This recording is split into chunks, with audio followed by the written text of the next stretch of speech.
નમસ્કાર, આપ જોઈ રહ્યા છો ન્યૂઝ 18 ગુજરાતી। હું છું આપની સાથે દીપા શર્મા। આગામી 7 દિવસ સામાન્ય વરસાદની આગાહી કરાઈ છે। હવામાન વિભાગે આગાહી કરી છે વેસ્ટર્ન ડિસ્ટર્બન્સ અને સાયક્લોનિક સર્ક્યુલેશનની અસર। દક્ષિણ ગુજરાત અને સૌરાષ્ટ્રના જિલ્લામાં વરસાદની શક્યતા। રાજ્યમાં ચોમાસાની એન્ટ્રી મોડી થવાની પણ સંભાવના।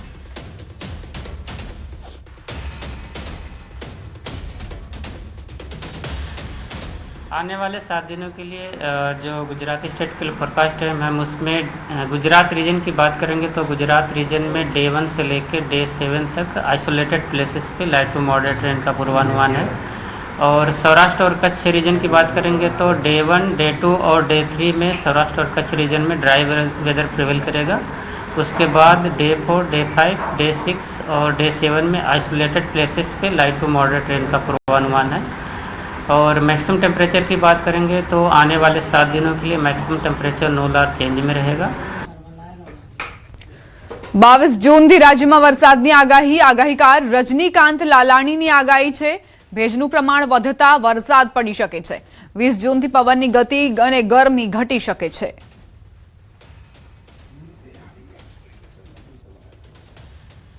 એક બાદ એક આગાહીકારોની આગાહી આવી રહી છે, ત્યારે વધુ એક આગાહીકાર રજનીકાંત લાલાણી, જેમનું અનુમાન છે કે 22 જૂનથી વરસાદ વરસી શકે છે। 20 જૂનથી પવનની ગતિ અને ગરમી ઘટશે તેવી આગાહી રજનીકાંત લાલાણીએ કરી છે। આમ તો 15 જૂનની આસપાસ ગુજરાતમાં ચોમાસું બેસી જતું હોય છે, પરંતુ અરબ સાગરની જે શાખા છે ચોમાસાની તે સ્થિર થતાં જ ગુજરાતના ખેડૂતોને હજુ રાહ જોવી પડશે।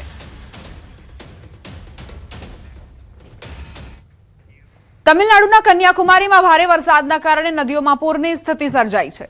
ભયજનક નિશાન પર સ્થાનિક નદી વહી રહી છે। કાંઠા વિસ્તારમાં લોકોને એલર્ટ કરાયા।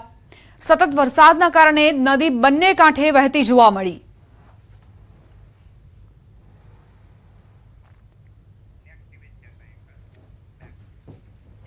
જમ્મુ કાશ્મીરના ડોડામાં પહાડો પર બરફવર્ષા થતા ઠંડીનો ચમકારો અનુભવાયો। ચીલી મેહળમાં તાજી બરફવર્ષા થઈ। તભાલેસામાં વરસાદી માહોલ છવાયો। ગાઢ ધુમ્મસ વચ્ચે વાતાવરણ ખુશનુમા બન્યું। પ્રવાસીઓએ નયનરમ્ય નજારો માણ્યો છે।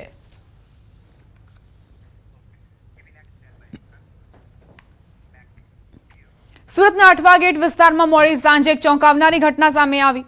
નશામાં ધૂત પોલીસ કર્મીની કાર બીઆરટીએસ બસ સાથે અથડાઈ।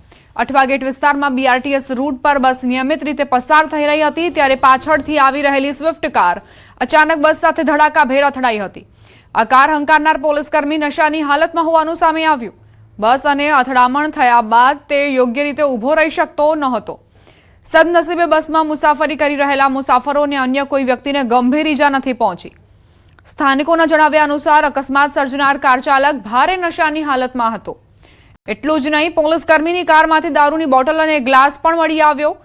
ઘટનાની જાણ થતાં સ્થાનિક પોલીસ તાત્કાલિક સ્થળ પર પહોંચી હતી અને કાર ચાલકને કસ્ટડીમાં લઈ આગળની કાર્યવાહી હાથ ધરવામાં આવી હતી।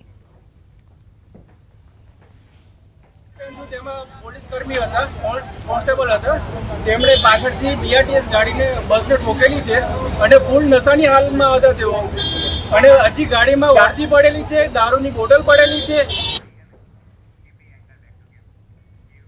રાજકોટના ઝોનલ ઓબ્ઝર્વેશન હોમમાંથી કાયદાના સંઘર્ષમાં આવેલા 11 સગીરો લાપતા થતા દોડધામ મચી। આ બનાવ બાદ ઉચ્ચ પોલીસ અધિકારીઓ ઘટના સ્થળે પહોંચ્યા હતા। પોલીસ અધિકારીઓ દ્વારા તપાસનો ધમધમાટ હાથ ધરવામાં આવ્યો। જોકે એક બાળક પરત ફર્યું છે, જ્યારે અન્ય બાળકોની શોધખોળ ચાલી રહી છે। હાલમાં કલેક્ટર પણ સ્થળ પર પહોંચ્યા છે।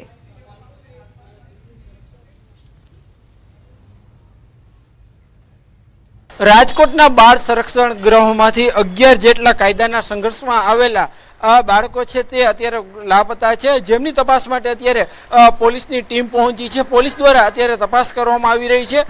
જે રીતે રાજકોટ શહેરમાં જે ગોંડલ રોડ ઉપર આવેલું આ બાળ સંરક્ષણ ગૃહ છે, અને ત્યાંથી જે ગઈકાલ રાત્રે અથવા તો આજે વહેલી સવારે 11 જેટલા બાળકો છે તે ગુમ થયા હોવાનું સામે આવ્યું છે। આ બાળકો છે તે કાયદાના સંઘર્ષમાં આવેલા છે, સગીર છે, અને એટલા માટે જ તેમને જે ઝોનલ ઓબ્ઝર્વેશન હોમ છે ત્યાં રાખવામાં આવી રહ્યા છે। અત્યારે જે રીતે અહીંયા સમગ્ર તપાસનો ધમધમાટ પણ હાથ ધરવામાં આવી રહ્યો છે। રાજકોટ શહેરમાં જે ગોંડલ રોડ છે ત્યાં આ જે છે આ સમગ્ર જે આ બનાવ બન્યો છે અત્યારે પોલીસ અધિકારીઓ દ્વારા જે છે ગોંડલ રોડ, ઢેબર રોડ સહિતના અલગ અલગ વિસ્તારોમાં આવેલા સીસીટીવી ફૂટેજ ની તપાસ કરવામાં આવી રહી છે. બીજી તરફ જે અત્યારે અહીંયા જે અલગ અલગ જે પોલીસ અધિકારીઓ છે તે વિવિધ દિશાઓમાં તપાસ કરી રહ્યા છે. આજુબાજુના સીસીટીવી ફૂટેજ પણ મેળવવામાં આવી રહ્યા છે અને તપાસ કરવામાં આવી રહી છે.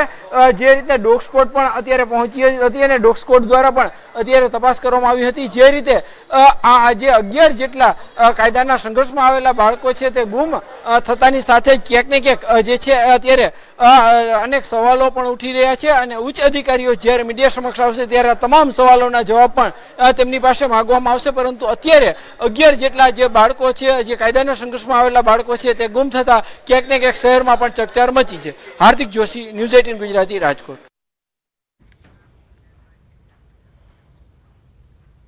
સમાચાર વડોદરાથી. હાથીખાનામાં ખાખીને ખુલ્લો પડકાર. એક જ રાતમાં 10 થી 12 દુકાનોના તાળા તોડીને લાખોની ચોરીને અંજામ આપવામાં આવ્યો. સૌથી ભરચક અને ધમધમતા હોલસેલ બજારમાં ચોરી કરાઈ. દુકાનોના તાળા તોડીને ચોર દુકાનોની અંદર પ્રવેશ્યા. આરામથી લાખો રૂપિયાની ચોરીને અંજામ આપી ફરાર થઈ ગયા. વડોદરાના હાથીખાના વિસ્તારમાં તસ્કરોએ પોલીસ અને સુરક્ષા વ્યવસ્થાને ખુલ્લો પડકાર ફેંક્યો છે. શહેરના સૌથી વ્યસ્ત અને ધમધમતા હોલસેલ માર્કેટમાં એક જ રાતમાં 10 થી 12 દુકાનોના તાળા તોડી લાખો રૂપિયાની ચોરીને અંજામ આપવામાં આવ્યો. ઘટનાના સીસીટીવી ફૂટેજ પણ સામે આવ્યા છે, જેમાં ચોર નિર્ભય બનીને દુકાનોમાં પ્રવેશતા જોવા મળે છે. આ ઘટનાએ શહેરની કાયદો વ્યવસ્થા અને પોલીસ પેટ્રોલિંગ સામે ગંભીર સવાલ ઉઠાવ્યા છે. દુકાન છે, હા 15-20 દુકાન થયો છે. મેન રોડ ઉપર જ છે દુકાન. કેશ જ ગઈ છે બધી. સવારે 4 વાગ્યાની વાત છે. દુકાનમાં આવ્યા છે, તાળા તોડ્યા છે ને અંદર ગયા છે. જે રકમ હતી એ રકમ લઈને જતા રહ્યા છે. આશરે કંઈક 2.5 થી 3 લાખ રૂપિયાની હતી. જેમાં 12 થી 13 દુકાનોનો તાળા તોડેલા છે એક સાથે અને લગભગ એનો ટાઈમિંગ 3:30 થી માંડીને 4:30 સુધીના છે. એમાં 3 માણસોના સીસીટીવી કેમેરામાં ફેસ નથી દેખાતા, કારણ કે આખો બાબા સૂટ પહેર્યો છે અને માસ્ક બી પહેરેલા છે. તો વડોદરામાં આ ઘટના બની છે. હાથીખાના ખૂબ જ ભરચક વિસ્તાર અને ત્યાં રાત્રે 10 થી 12 દુકાનોના તાળા તૂટ્યા અને ત્યારબાદ ચોરોએ આ ચોરીને અંજામ આપીને ફરાર થઈ ગયા. સાયરા સર્કલ પાસે બ્રિજ નીચે જાહેરમાં 2 પરિવારો વચ્ચે મારામારી થઈ. બંને પરિવારો વચ્ચે હિંસક મારામારી થતા સમગ્ર વિસ્તારમાં ભયનો માહોલ સર્જાયો. પોલીસ હાજરીમાં પણ બંને પરિવારના સભ્યો વચ્ચે છૂટા પથ્થરોના ઘા મારવાના દ્રશ્યો સામે આવતા પોલીસની કામગીરી સામે સવાલ ઉઠ્યા. નેશનલ હાઈવે પરના મુખ્ય રસ્તા પર મારામારીની ઘટનાને લઈને કાયદો અને વ્યવસ્થાની સ્થિતિ કથળી હોય તેવી સ્થિતિ સર્જાઈ. દીકરીને ભગાડી જવાના મનદુખ બાબતે બંને પરિવારો વચ્ચે મારામારી થઈ હોવાની ચર્ચાઓ છે. મારામારીમાં 2 થી 3 વ્યક્તિઓને ઈજાઓ પહોંચી છે. સુરેન્દ્રનગરની આ ઘટના કે જ્યાં 2 પરિવારો વચ્ચે મારામારી થઈ અને એવી ચર્ચાઓ ચાલી રહી છે કે યુવતીને ભગાડી જઈને પ્રેમ લગ્ન કર્યા બાદ પરિવાર વિફર્યો હતો અને બંને પક્ષ સામસામે આવી ગયા. દીકરીને ભગાડી જવાના મનદુખમાં મારામારી થઈ. સંવાદદાતા અક્ષય જોડાઈ ગયા છે વધુ જાણકારી સાથે. અક્ષય, આ બ્રિજ નીચે 2 પરિવારો સામસામે આવ્યા છે, શું જાણકારી?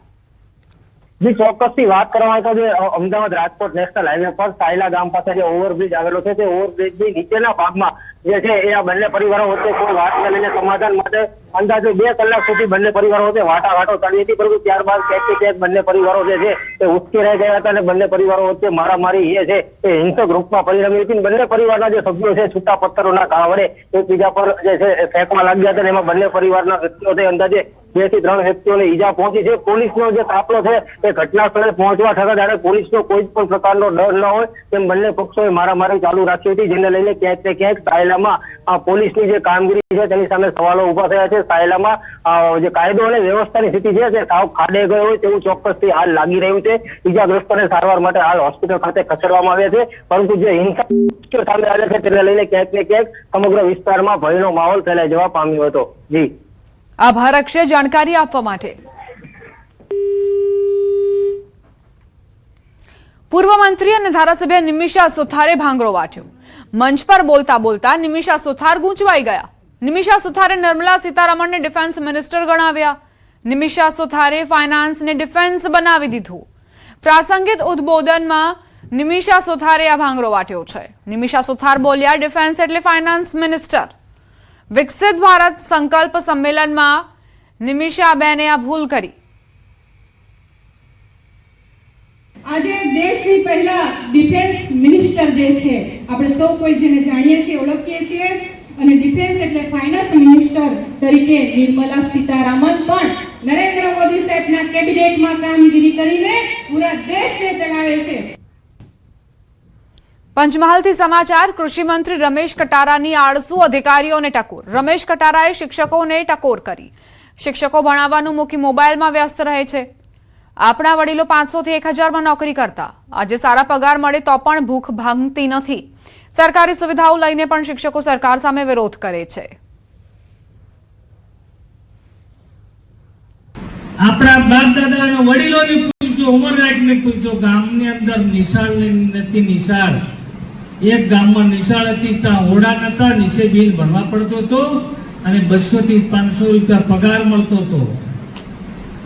આજે પગાર, નાણાં પંચ, 8મો પંચ, 10મો પંચ, બધું કેટલું બધું પંચ મળી ગયું, તોય કદાચ ભૂખ નથી ભાગતી, તોય વિરોધ કરે મિત્રો. રાજકોટથી સમાચાર. જમાઈએ નાનાજીની છરીના ઘા ઝીંકીને હત્યા કરી. શહેરના વિમલનગર વિસ્તારની ઘટના. પત્ની સાથેના વિવાદે કરુણ વળાંક લીધો.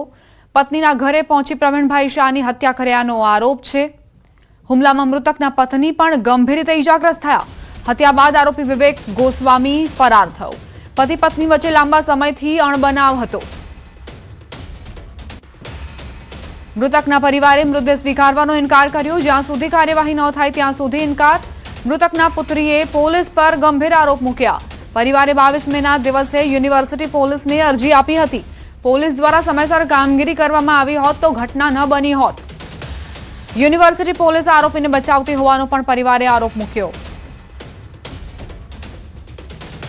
પગલા ન લીધા એટલે મારા પપ્પા અત્યારે નથી મારી પાસે. જો એ લોકોએ પગલા લીધા હોત તો મારા પપ્પા અત્યારે જીવતા હોત. આ છોકરો આટલો ગુનો ન કરત. આ છોકરો ગુનો કરવા પાછળ બધું પોલીસ તંત્ર છે. 22 તારીખની મેં અરજી કરેલી હતી તો મારી છોકરીનું નિવેદન અને મારું નિવેદન કેમ ન લીધું, અમારી કેમ એને સ્વીકાર્યું નહીં. શું અમને એ કહેશે કે ભાઈ આ અમે તમને સંતોષ આપીએ છીએ કે આ કાર્યવાહી થાય તો જ અમે અહીંથી બોડી સ્વીકારશું. ત્યાં સુધી બોડી સ્વીકારવામાં નહીં આવે. પોલીસ ઉપર તો ફૂલે ફૂલ આક્ષેપ છે. સેટિંગ કરેલા છે કાયદેસરના. એમ જયસિંહ ઝાલાને 3 વખત ફરિયાદ કરેલી તો લેડીઝને ફોન કરીને કેમ કહેવું જોઈએ ફરિયાદીને કે ભાઈ તમે ન્યા જઈને સહી કરાવો? એમ કયા કારણથી? એને દારૂમાંથી છોડાવેલો છે. કેટલી વખત એ રૂબરૂ એના મોઢે બોલેલો છે છોકરો કે આ પોલીસવાળો મને દારૂમાંથી છોડાવે છે. પંચમહાલમાં શક્તિપીઠ યાત્રાધામ પાવાગઢ ખાતે ભક્તોનું ઘોડાપુર ઉમટ્યું. રવિવારની રજા અને અધિક માસને લઈ મોટી સંખ્યામાં ભક્તો માતાજીના દર્શનાર્થે ઉમટ્યા. વહેલી સવારથી ભક્તોએ માતાજીના જયઘોષથી માઈ ભક્તોએ મંદિર પરિસર અને ડુંગર ગુંજવી દીધો. સંવાદદાતા રાજેશ જોશી જોડાઈ ગયા છે વધુ જાણકારી સાથે. રાજેશ, પાવાગઢમાં ભક્તોનું ઘોડાપુર ઉમટ્યું છે, શું વિગત? ચોક્કસ આજે રવિવારની રજા સાથે સાથે જ હવે જે રીતે વેકેશન ખુલી ગયું છે અને સાથે જ બાળકોને સ્કૂલમાં જવાનું શરૂ થયું છે ત્યારે અધિક માસ છે ને અધિક માસમાં જે માતાજીની શક્તિપીઠના દર્શન કરવાનું ખૂબ જ મહાત્મય રહેલું હોય છે. જેથી આજે વહેલી સવારથી જ યાત્રાધામ શક્તિપીઠ પાવાગઢ ખાતે ભક્તોનું ઘોડાપુર જોવા મળી રહ્યું છે. વહેલી સવારે મંગળા આરતીમાં પણ હજારો ભક્તોએ દર્શન કર્યા હતા અને હાલ પણ જે ભક્તોનો પ્રવાહ છે તે અવિરત જોવા મળી રહ્યો છે. જે હાલ અધિક માસ ચાલી રહ્યો છે. અધિક માસની આવતીકાલે સોમવતી અમાસ્યા અને પૂર્ણાવતી છે. પૂર્વે માતાજીના દર્શન કરવા માટે ભક્તો આજે પણ મોટી સંખ્યામાં હાલ આવતા જોવા મળી રહ્યા છે. જી આભાર રાજેશ, જાણકારી આપવા માટે.